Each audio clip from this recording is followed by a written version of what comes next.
할렐루야.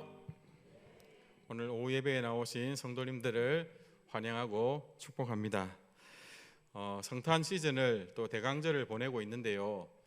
참 이 성탄 시즌에 맞지 않는 날씨 때문에 어떻게 해야 될지를 모르겠습니다. 그런데 세상이 흔들리는 거거든요.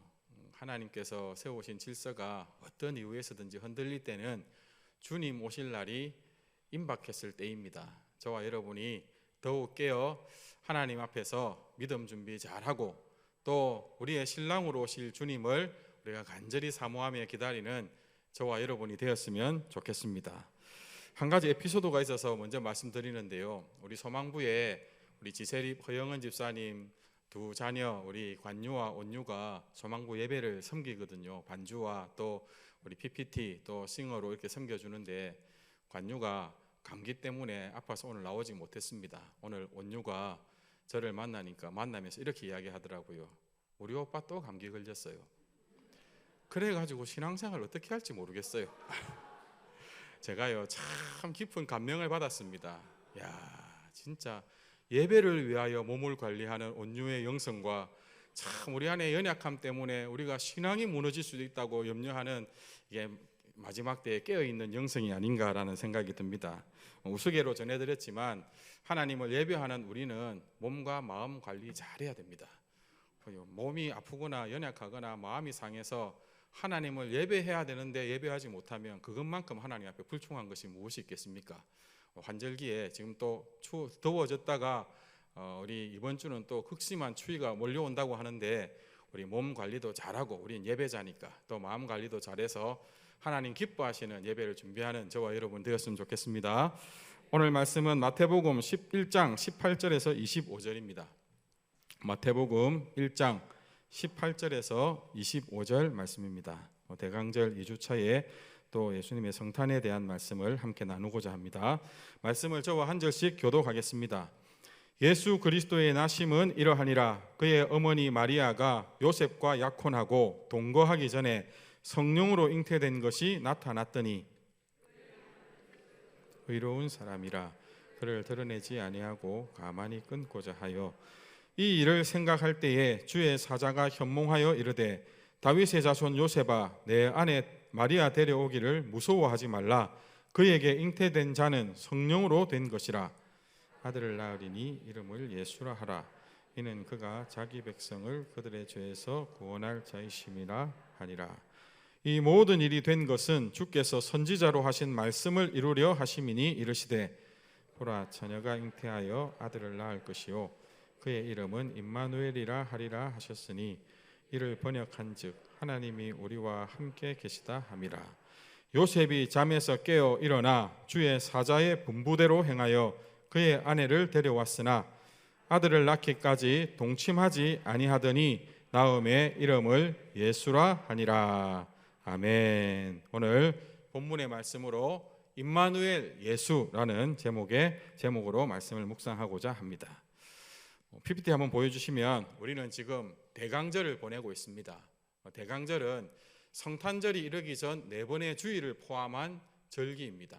예수님에게 집중하고 먼저는 이 땅에 오신 예수님을 기억하며 감사하고 그리고 약속대로 다시 오실 주님을 믿음으로 준비하며 기다리는 시기입니다.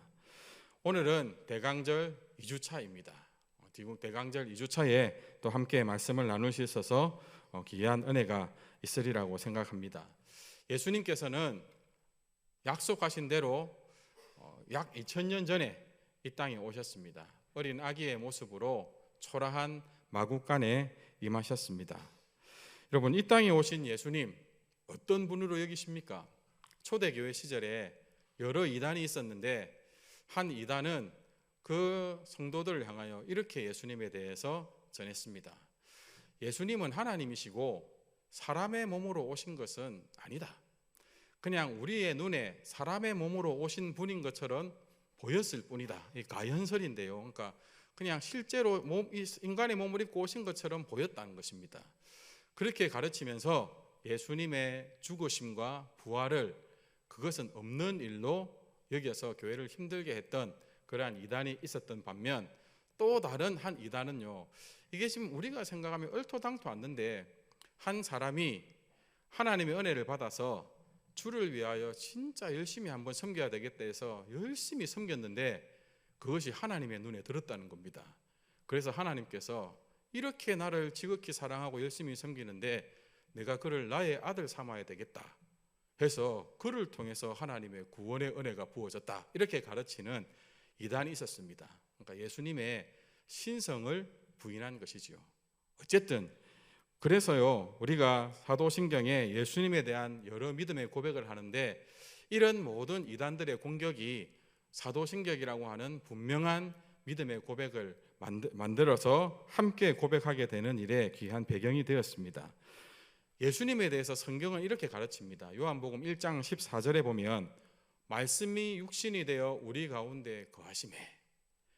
여러분, 말씀이 육신이 되어 우리 가운데 거하신 사건이 바로 성육신의 사건이라고 하고요, 이 말씀이 누구냐에 대해서 1장 1절은 이렇게 전하고 있습니다. 태초에 말씀이 계시니라. 이 말씀이 하나님과 함께 계셨으니 이 말씀은 곧 누구시라고요? 하나님이시라 라고 가르치고 있습니다. 그렇다면 성탄은 어떤 사건입니까? 말씀이신 하나님이 우리 가운데 임하신 사건, 말씀이신 하나님께서 우리 가운데 오셔서 우리와 함께 거하신 사건이 바로 성탄이라는 것입니다. 하나님께서 직접 인생 가운데 찾아오셔서 함께 거하시는 이 중요한 일을 예고 없이 하셨을까요? 아니면 충분히 알리고 그 일을 믿음으로 받아들일 수 있도록 길을 열어주셨을까요? 1번, 예고 없이 그냥 오셨다. 2번, 충분히 알리시고 오셨다. 몇 번이겠습니까? 충분히 알리고 오셨습니다. 구약의 여러 선지자들이 오실 예수 그리스도에 대해서 직간접적으로 많은 예언을 하나님께 받아 전했습니다. 우리가 잘 알 수 없고 믿지 못해서 그렇지. 여러분, 하나님께서 알려주시지 않으면 그 하나님이 우리 가운데 오셔도 우리가 그분을 어떻게 믿고 어떻게 그분을 힘입어 살아갈 수가 있겠습니까? 충분히 알리셨다라고 하는 것입니다. 오늘 본문이 그 성육신의 사건을 가장 강력하게 직접적으로 알리신 내용입니다. 오늘 본문에 앞서서 누가복음 1장에 보면 31절에 가브리엘 천사가 하나님께서 부리시는 하나님의 천사 가브리엘이 마리아에게 찾아가서 그 소식을 직접적으로 알렸습니다. 네가 잉태하여 아들을 낳으리니 그 이름을 예수라 하라. 그리고 얼마 지나지 않아서 그리고 32절과 33절을 보면 그 예수가 누구신지, 그가 큰 자 지극히 높으신 이의 아들 다윗의 왕위를 이어받을 자, 그리고 영원히 왕으로 다스릴 자라고 하는 것을 그렇게 전했습니다. 그리고 얼마 가지 않아 오늘 본문이죠. 마태복음 1장 21절에 보면 자신과 정혼했던 마리아가 배가 불러오는 것을 보고 의아해하고 두려워했던 요셉에게 가브리엘 천사가 또 찾아갑니다. 그리고는 전합니다. 아들을 낳으리니 이름을 예수라 하라. 그 마리아의 잉태됨이 성령으로 말미암은 것이라고 그렇게 말씀하고는 아들을 낳을 것이니 이름을 예수라 하라고 그렇게 전했습니다. 여러분, 특별한 이름을 허락해 주셨죠. 예수. 여러분, 세상에 없는 아주 특별한 이름, 그 이름만 들어도 하나님께서 우리에게 임하셨다고 여길 만한 그 이름을 주셨죠. 그렇지 않습니다. 여러분, 예수라는 이름은 당시에 흔한 이름이었습니다.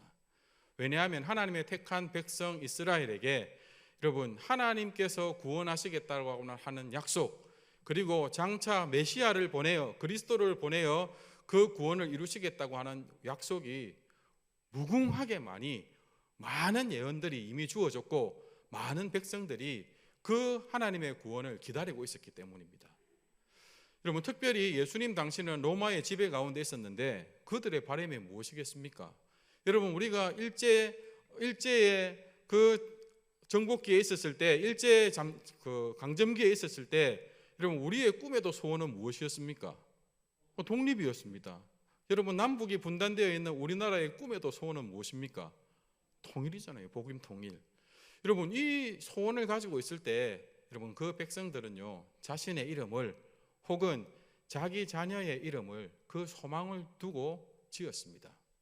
한 목사님이 설교하시는 내용을 들었는데 해가 니역니역 지는 때에 엄마들이 밖에서 놀고 있는 아이들을 부른다고 예수 이제 집에 들어가 밥 먹어라 하면 수많은 아이들이 돌아보고 달려왔다는 그런 믿거나 말거나의 내용을 전하는 것을 제가 들은 적이 있습니다. 특별한 이름이 아니었습니다. 아까 좀 전에 PPT에 나왔는데 여러분 성경에서도요 같은 이름들이 등장합니다. 여러분 왼쪽에 노란색이 예수, 오른쪽이 여호수아인데 철자가 저 히브리어 철자거든요. 오른쪽에서 왼쪽으로 읽는데요. 철자가 같습니까? 다릅니까? 똑같지요. 같은 이름입니다. 예수, 여호수아, 호세아 그런 이름들이요 다 똑같은 뜻을 가진 이름입니다. 그 이름의 뜻이 무엇일까요? 하나님이 구원하신다. 하나님은 구원이시다라는 뜻입니다. 그들 가운데 이 열망, 소망이 있었기 때문에 그렇습니다. 저희 아버지께서 자랄 때, 어릴 때 저에게 한번 미안하다 하신 적이 있습니다. 제 이름을 두고 하신 내용인데요. 제 이름이 이상합니까? 이상하지 않지요. 그런데 우리 아버지께서 미안하다. 내가 네 이름을 기도하면서 지어야 되는데 장명소에 가서 지었다. 이렇게 말씀하신 적이 있습니다. 이름을 여러 개 내놓았는데 그 중에 하나 골라라고 해서 욱진을 골랐다. 이렇게 말씀하시면서 뒤늦게 이제 목회자가 되는 저에게 참 이름을 기도하고 짓지 못해서 미안하다. 이렇게 말씀하신 적이 있습니다. 그 저기 참 그 골라라는 이름들이 뭐 있었는데 물으니까 욱채, 수채 뭐 이런 것이 있다더라고요. 그래 참 그래도 욱진이라 지어주셔서 감사합니다고 했는데 저는 제 이름에 그렇게 불만이 없습니다. 한자가 빛날 욱 나라진이거든요. 빛나는 나라 괜찮지 않습니까? 빛나는 나라, 빛을 비추는 나라. 제가 그렇게 살지 못해서 그렇지 불만은 없습니다. 아버지에게 이제 손자 저희 집에 두 아들 민섭, 준섭이의 이름을 좀 지어달라고 부탁했고 선택된 것이 민섭, 준섭입니다. 소망을 두고 지었습니다. 아버지께서 기도하셨고 저희들도 기도하면서 그 이름을 받았고 선택했습니다. 민섭이는 하늘민, 불꽃섭, 다윗의 예배를 연상한 겁니다. 하나님만 바라보고 하나님 앞에 제단을 쌓아 올렸던 다윗과 같은 예배자가 되라는 뜻이었고요. 준섭이는 모두가 의아해합니다. 그 이름에 들어가기가 힘든 준자가 들어갔습니다. 험한 산 준자가 들어갔는데요. 누구를 연상했게요? 모세를 연상했습니다. 홀로 하나님 앞에 시내산에 올라가 율법을 받고 백성들을 하나님의 말씀으로 이끌 그 사명을 받은 모세와 같은 예배자가 되라라는 그 뜻으로 민섭, 준섭이라고 지었습니다. 여러분 이름은 특별한 소망이 담기고 많은 이스라엘 백성들이 하나님께서 구원해 주실 것을 소망하고 예수라는 이름을 지었더랬습니다. 여러분 그러므로 여러분 이 예수라는 이름에 우리가 특별한 의미를 찾기가 참 힘듭니다. 많은 예수가 있었을 것입니다. 그런데 오늘 우리가 마리아에게 전해준 요셉에게 전해준 이 예수의 특별한 의미를 두는 이유가 있습니다. 무엇 때문일까요? 그 이유가 단순히 사람들의 바람이 담긴 이름이 아니라 하나님의 약속이 성취되는 그 이름이기 때문입니다. 그 이름 예수 때문이 아니고요. 그 이름을 받은 자가 마리아였기 때문입니다. 여러분 마태복음 1장 22절에 보면 이 모든 일이 이루어지게 된 것이 선지자로 하신 말씀이 이루려 하심이다 라고 되어 있으면서요 이르시되 보라 처녀가 잉태하여 아들을 낳을 것이요 그의 이름은 임마누엘이라 하리라 하신 이 말씀이 이루어진 것이라고 가르쳐주고 있습니다. 마리아가 누군데요? 처녀였기 때문입니다. 여러분 이 구약의 약속은요 이사야 7장 14절에 나옵니다. 이사야 7장 14절에 이 예언의 말씀이 있는데요. 그러므로 주께서 친히 징조를 너희에게 주실 것이라. 보라 처녀가 잉태하여 아들을 낳을 것이요 그의 이름을 임마누엘이라 하리라. 여러분 예수님께서 마리아와 요셉에게서 나신 것이 이 구약의 이 700년 전에 주어진 말씀이거든요.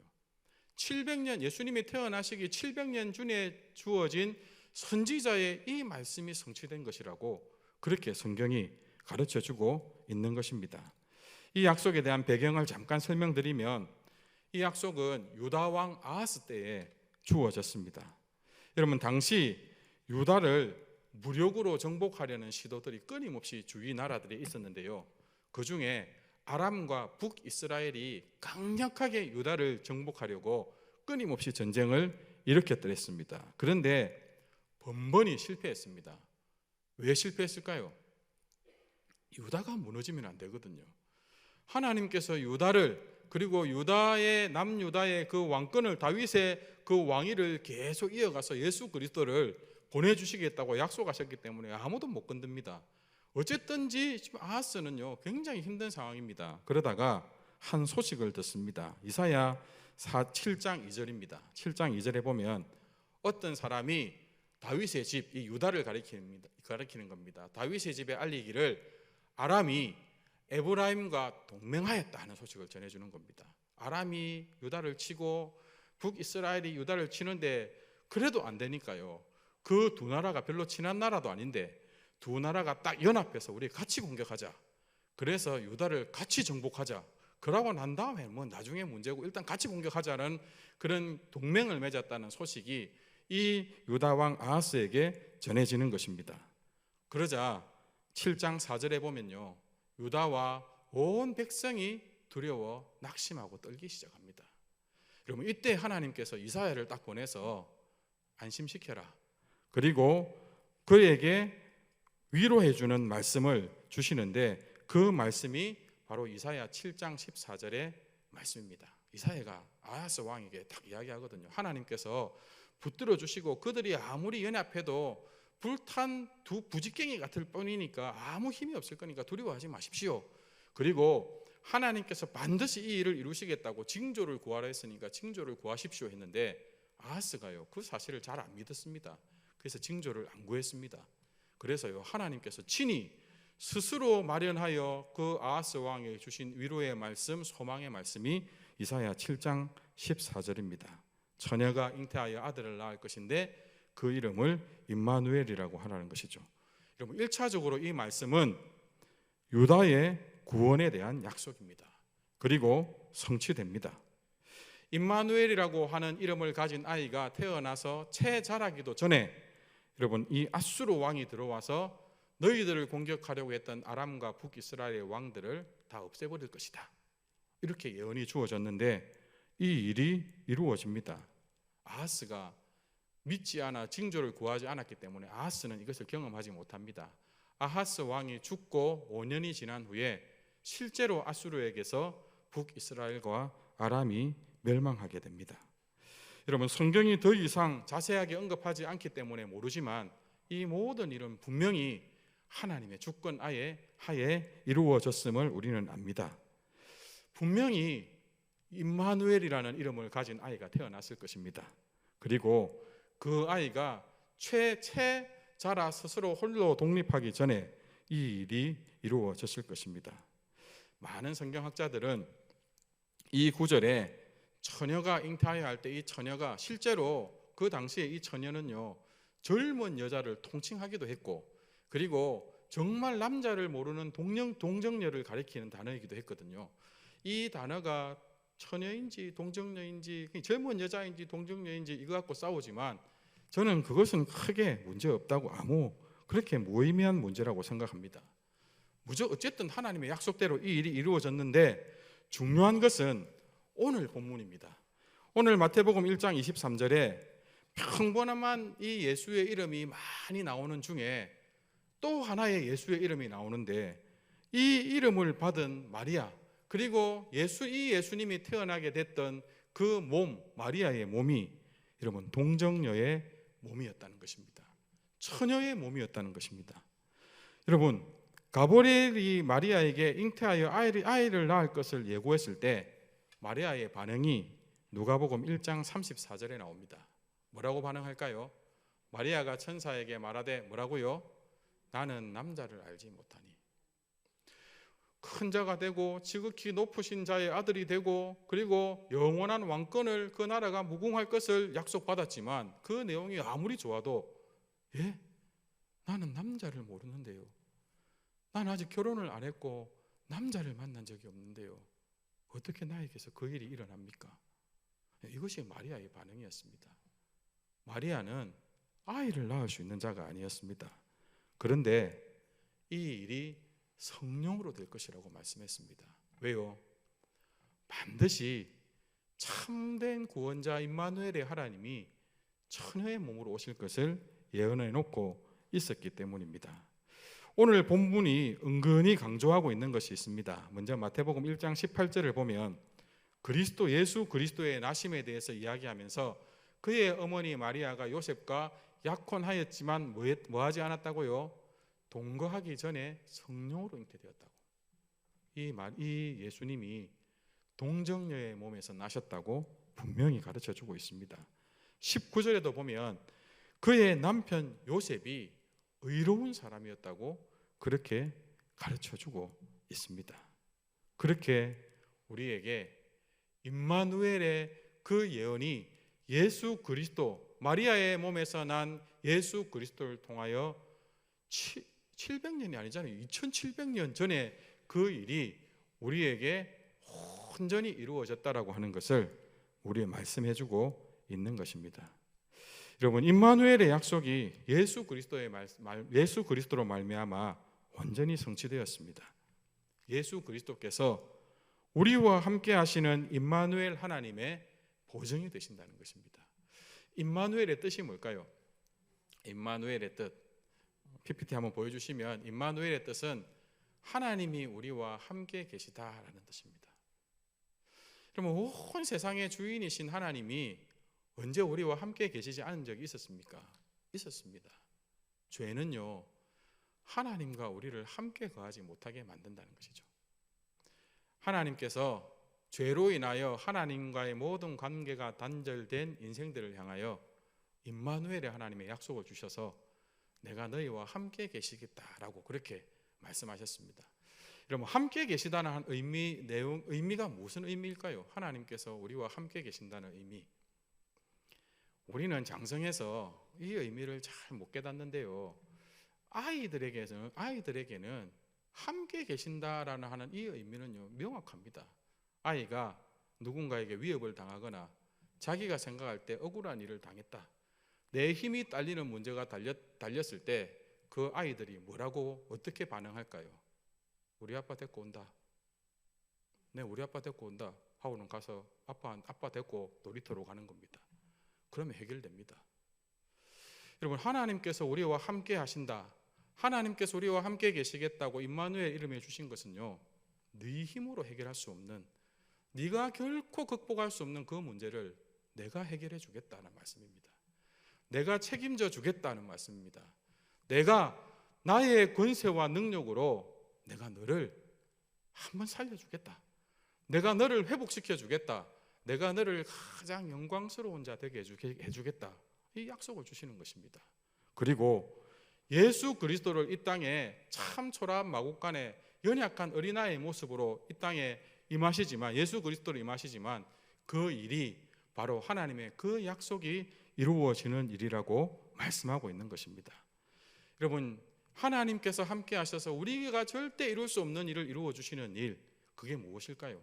예수라는 그 이름에, 마태가 해석하는 예수라고 하는 그 이름에 담겨 있습니다. 한번 보여주시겠습니까? 예수, 그 이름의 의미가 무엇입니까? 그가 자기 백성을 그들의 죄에서 구원할 자이심이라 하니라. 여러분, 자기 백성을 죄에서 구원할 자, 그 이름 예수로 오셨다니까요.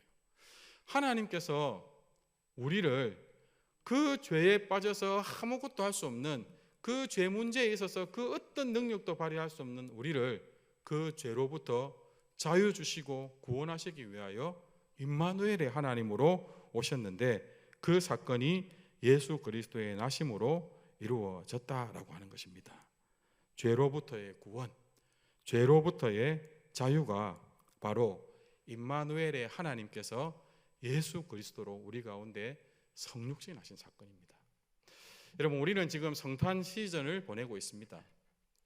성탄 시즌을 보낼 때 여러분, 어떤 은혜를 기억하시고 감사하시고 어떤 은혜가 기대되십니까? 여러분, 우리가 하나님께서 우리에게 약속해 주신 것이 임마누엘, 하나님께서 우리에게 약속해 주시고 이 성취해 주신 이름이 예수라면 그럼 우리는 너희들이 할 수 없는 그 일을 내가 이루어 주겠다라고 말씀하셨던 그 죄로부터의 구원에 우리의 모든 관심과 우리의 모든 바람이 집중되어야 될 것입니다. 온 세상이 아름답게 우리가 이 트리 같은 존재들이거든요. 제가 청년들에게 그렇게 이야기했습니다. 이 트리가 뭔지 아나? 바로 나다, 나. 우리다. 그냥 아무 소망도 없고 그 아무 가치도 없는 우리를 빛으로 찾아오신 예수님께서 우리를 가장 아름답고 가치 있는 존재가 되게 해주셨다. 그런 우리에게 하나님 나라를 안겨주셔서 세상의 그 어떤 권세와 나라와 영광을 누리는 자보다 가장 복된 자로 삼아주셨다. 우리가 크리스마스 트리다.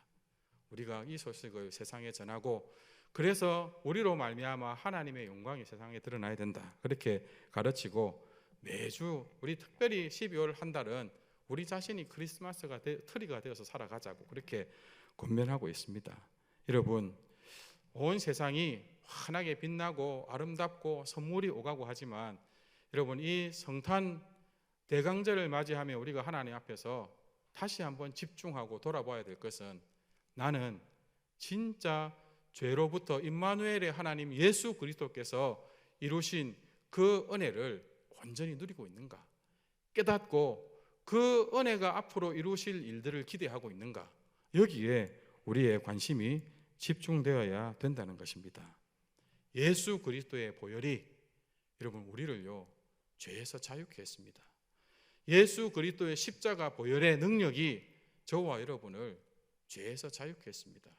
우리는 본질상 죄인이었기 때문에 그 죄인이란 것 때문에 따라온 결과들과 우리가 감당해야 될 죄의 심판들이 엄청났는데요, 그 모든 것을 이 땅에 오신 우리를 자기 백성을 죄에서 구원하기 위하여 오셨던 예수 그리스도께서 십자가에서 단번에 다 해결해 주셨습니다.